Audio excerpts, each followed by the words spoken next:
आज की वीडियो बड़ी इंटरेस्टिंग है। इस वीडियो में मैं आपको एक ऐसे शाही किचन का खर्चा बताऊंगा जहां सालाना सिर्फ और सिर्फ किचन पर 9 करोड़ 70 लाख सालाना, 80 लाख महाना और 2.25 लाख रोजाना खर्च होता है। इसमें ना बिल्डिंग का किराया, ना बादशाह सलामत के बावर्चियों की तनख्वाह, ना ही किचन में किसी इंफ्रास्ट्रक्चर का खर्चा शामिल है। यह बादशाह सलामत सालाना 4 करोड़ 40 लाख रुपए की ग्रोसरी आइटम, 50 लाख रुपए के बेकरी आइटम और 1 करोड़ 20 लाख का मटन और बीफ, 1 करोड़ 30 लाख का चिकन, 70 लाख रुपए की मछलियां, प्रॉन्स और दीगर सी फूड खाते हैं।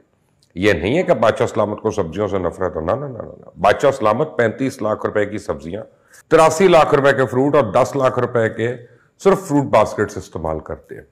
बादशाह सलामत को फूलों का भी शौक है और ये बादशाह सलामत 18 लाख रुपए के फूल भी इस्तेमाल करते हैं। अब आप सोच रहे होंगे ये बादशाह सलामत किस खुशनसीब मुल्क के बादशाह है। तो मैं आपको बताऊं कि साउथ एशिया में एक मुल्क है पाकिस्तान, जिस पर इसकी जीडीपी का 100% कर्जा चढ़ा हुआ है। वो आईएमएफ को गुलाम है और उसके पास मुल्क चलाने के लिए कोई पैसा नहीं है, सलाब जदगान को खाना खिलाने के लिए पैसा नहीं है।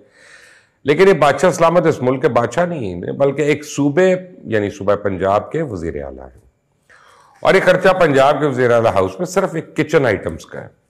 वो मुल्क जहां लोग गुर्बत में खुदकुशियां कर रहे हों, जहां लोगों के पास बिजली के बिल के देने के पैसे ना हो, जहां लोग अपनी सफेद पोशी छुपाने के लिए दिन में 8 की बजाय 16 घंटे काम करते हो, वो मुल्क जिसकी आबादी के 4 करोड़ लोग सैलाब के पानी में ना सिर्फ डूबे हुए हों, बल्कि इनके मवेशी, इनके घर, इनकी फसलें सब बर्बाद हो चुकी। और इस मुल्क के एक सूबे का वजीर आला सिर्फ किचन ग्रोसरी का 10 करोड़ रुपए का खर्चा हो, तो ऐसी सूरत में जो अल्फाज मेरी जुबान पे आ रही है वो मैं अदा कर दूं तो आग लग जाए।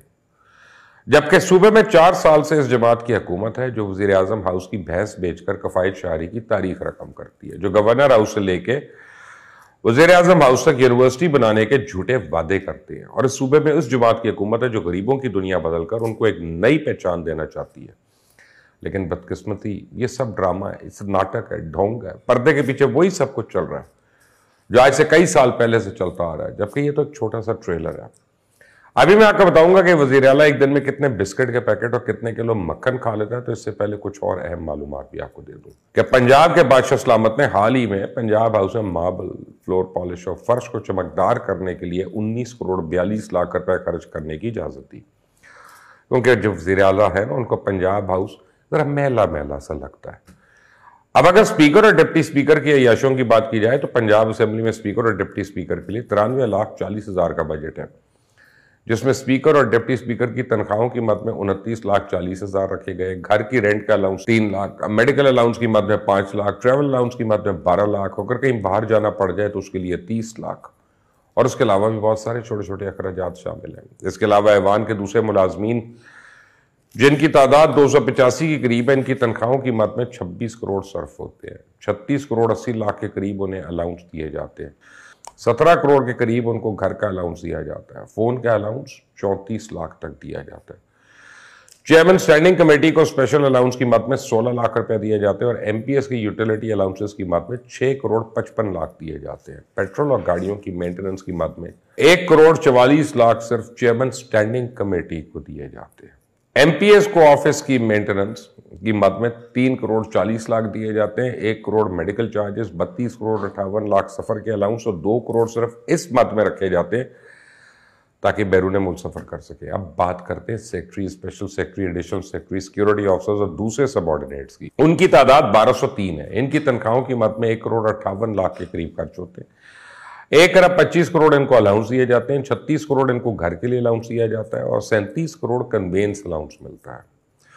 7,50,000 का वॉशिंग अलाउंस, मेडिकल अलाउंस की मद में 23 करोड़ 50 लाख, 4 लाख कंप्यूटर अलाउंस और 1,50,000 लाख एंटरटेनमेंट अलाउंस दिया जाता है। 7 करोड़ 65 लाख का यूटिलिटी अलाउंस, 4 करोड़ 50 लाख का फ्यूल अलाउंस दिया जाता है और 10 करोड़ का बिजली अलाउंस अलग होता है और 55 लाख स्टेशनरी अलाउंस। और ये कुल मिलाकर 1 अरब 88 करोड़ से ज्यादा रकम बनती है। और अभी ऐसे बहुत से और हेड्स हैं जो मैं जिक्र नहीं कर रहा। और इतनी मुराद के बाद आम खबरें मंजर आम पे आती हैं कि वजीर आला हाउस काबीना अरकान के लिए 40 नई गाड़ियों की खरीदारी की मंजूरी, 30 करोड़ रुपए से ज्यादा लागत 40 नई गाड़ियां खरीदी जाएंगी। और गाड़ियां कौन सी? 4 Toyota Fortuners, 3 Toyota Revo double cabin cars, 33 Toyota Corolla Altis. और इसके मुल्क के हालात देखें और इन हुक्मरानों के शौक देखें। कहीं से लगता है ये अवाम की खिदमत के लिए आते हैं। और तो और आप सुन के हैरान रह जाएंगे कि पंजाब का वज़ीर आला साल में 20 किलो के 2000 आटे के तोड़े 40,000 किलो इस्तेमाल करता है। 36,000 बिस्किट के पैकेट, जिनमें 10,000 गंदम से बने बिस्किट के पैकेट है, जो रोजाना तकरीबन 100 पैकेट बनते हैं, हमारा वज़ीर आला खा जाता है। और ये तो मामूली सी चीजें हैं, आप देखते जाए शर्माते जाए।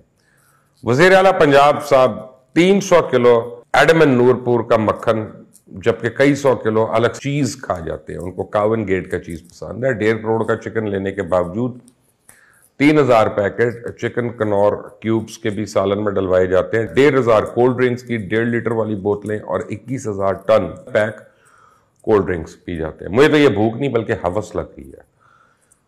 और तो और 3 करोड़ रुपए का सालाना गोश्त खरीदने के बाद 6,000 किलो दालें भी खरीदी जाती हैं और 40,000 अंडे सालाना वज़ीर आला साहब इस्तेमाल करते हैं। पता नहीं इतने अंडे खाते हैं या इतने अंडों में बैठे रहते हैं। बहरहाल 600 किलो अचार हर महीने, 50 किलो और हर रोज तकरीबन 1.5 किलो अचार खा जाते हैं। और अगर इतना अचार खाना है तो फिर किसी और चीज़ की ज़रूरत ही नहीं होनी चाहिए। बहरहाल मौसूफ सिर्फ गोश्त, सब्जियां, मक्खन ही नहीं खाते बल्कि 100 किलो सादा पिस्ता, 120 किलो फ्राइड पिस्ता भी खाते हैं, 100 किलो काजू, 50 किलो इंजीर, 20 किलो देसी घी की रेवड़ियाँ खा जाते हैं। अब जिस मुल्क में एक सूबे का वज़ीर आला इतना सब कुछ खाता हो, फिर उस मुल्क को खाता पीता मुल्क होना चाहिए। लेकिन बदकिस्मती से ये मुल्क की गरीब आवाम को भी खा गए। जितना राशन वज़ीर आला हाउस मंगवाता है, इतने में तो पंजाब के 2 जिले जो सैलाब की जद में आए, इन सब के लिए राशन पूरा हो जाना है। Pakistan institute of development economics pied की नई तहकीकाती रिपोर्ट के मुताबिक सरकारी अफसरान की तनख्वाहें अगर मुराद समेत शुमार की जाए तो न सिर्फ प्राइवेट सेक्टर से ज़्यादा बल्कि ग्रेड 21 के पाकिस्तानी अफसर पर कुल खर्च होने वाली रकम यूनाइटेड नेशंस के अफसरान पर खर्च होने वाली रकम से भी 12% ज़्यादा है। इस तरह वर्ल्ड बैंक के वर्ल्ड ब्यूरोक्रेसी इंडिकेटर के मुताबिक पाकिस्तान में सरकारी शोबे में तनख्वाहें प्राइवेट शोबे से तकरीबन 53% ज़्यादा है। और पाइड ने यह तहकीक अक़वाम मुत्तहिदा के इदारे UNDP के इश्तराक से की। और ये बता दूं कि यह रिसर्च 2021 की है, अब पता नहीं क्या हालात है। Pakistan institute of development economics की इस रिपोर्ट के मुताबिक सब कुछ सैलरी स्लिप पे नहीं लिखा होता, बल्कि इससे कई गुना ज्यादा मालियत की मुराद गैर महसूस तरीके से सरकारी अफसरान तक पहुंचती है। इसलिए बेहतर है सरकारी अफसरान को तमाम मुराद कैश की शक्ल में दे दी जाए। तहकीक के मुताबिक एक ग्रेड 20 के अफसर की औसतन बुनियादी तनख्वाह तो सिर्फ 1,660,000 रुपए है, लेकिन असल में से हासिल मुराद और फायदे माहाना 7,29,511 रुपए के बराबर है। ग्रेड 20 के अफसर को दी गई कार के तमाम अखराजात, घर और तिबी सहूलियात का तखमीना लगाया जाए तो इसकी बुनियादी तनख्वाह से 7 गुना बढ़ जाते हैं। इसी तरह ग्रेड 21 के पाकिस्तानी अफसर की औसतन बुनियादी तनख्वाह 1,11,000 है, ताहम इसकी कार, घर और तिबी अखराजात के साथ इसको मिलने वाली माली फवायद माहाना तकरीबन 10 लाख रुपए तक पहुंच जाते हैं। गोया इनकी असल तनख्वाह बुनियादी तनख्वाह से 11 गुना जायद होती है। इस तरह ग्रेड 22 के एक सरकारी अफसर की औसतन बुनियादी तनख्वाह तो सिर्फ 1,23,000 रुपया बनती है, लेकिन इसे दरअसल 11 लाख रुपए के माली फवायद हर महीने दस्तियाब हैं। जबकि सरकारी मुलाजमीन की जेर इस्तेमाल रिहाइश गाहों की कुल कीमत 14.5 खरब 1.5 ट्रिलियन रुपए के बराबर है। इन तमाम मकानात को अगर हुकूमत किराए पे दे दे तो इससे सालाना तकरीबन 11 अरब रुपए किराए की मद में हुकूमत को हासिल होगा। अब आप खुद सोच लें कि हमारे पास चंद करोड़ नहीं है सैलाबज़दा इलाकों में देने के लिए। ये कैसी कौम है और ये कैसे बेशर्म हुक्मरान।